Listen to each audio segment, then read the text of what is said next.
Hello हाँ नमस्कार जय Jagannath welcome to Sweety blog. तो आज आम सकाल सकाल जाऊे कोचिंग एवं अधा रास्ता पाखे पहुँचले। तो देखो आम दी भौणी जाऊे। आज मो मामा बर्थडे तो आम कौन गिफ्ट देवा कौन नवा छकरू आपर कौन केमती सेलिब्रेशन करवा आपन को सबू ए वीडियो आपन जब कंटिन्यू करेंगे ताने सब किसी जानीपर। फाइनाली आम छक पहुँची जाइछू। देखा चलतु क्लास पर आम कौन केमती करूँ। माँ को गिफ्ट बचा चली देखु। फाइनाली एबे दिन 12टा हो गला आमको काम सारिकी आसवाई। देखु आम मान रूप खरारे जीवन चली जाऊँ कत करवा। तो चलतु जीवा घर को जाकि माँ को दबा गिफ्ट आप तो देखिले। खरारे आम कर वीडियो किंतु हेले भी करूँ टे अधे से आमर पला मुदीटा। चलतु दबा। सर्वप्रथम आपण मैंने देखिपे आमर पुगु को सी तो आमर सुपर एक्साइटेड होती थाए।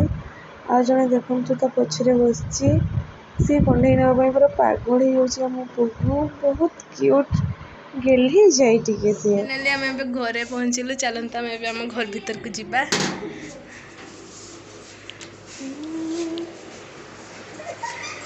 आज मो माँ को बर्थडे कौन आम गिफ्ट दौचु। हैप्पी बर्थडे माँ। Thank you. खुलना ता भितर कौन अच्छी देखा पिंधिकी ट्राए कर हूँ ना नहीं तुम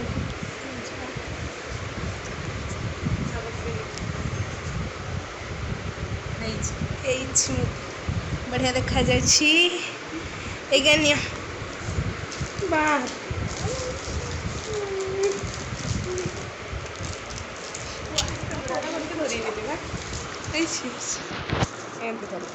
देखु माँ को गिफ्ट पूरा भल लगी। आउ सब हूँ मिठा राबड़ी माटी हांडी वाला राबड़ी। यहाँ माँ को जन्मदिन स्पेशल मिठा आना माँ खाई पूरा टेस्टी होती। मो भौणी आणी मामा मत देला टेस्ट करने को वाह मत भी बहुत सुंदर लगिला। आज जन्मदिन स्पेशल देखिपे केत सारा खाइबा मटन सहित आंब कोटा भात डाली बहुत किसी आइटम होती आज माँ को बर्थडे स्पेशल। देखो आम सान खाई केमती टेस्टी होची बापा माँ आम तीन भौणी मिसिकी आज एका सहित खाइबा खाऊँ।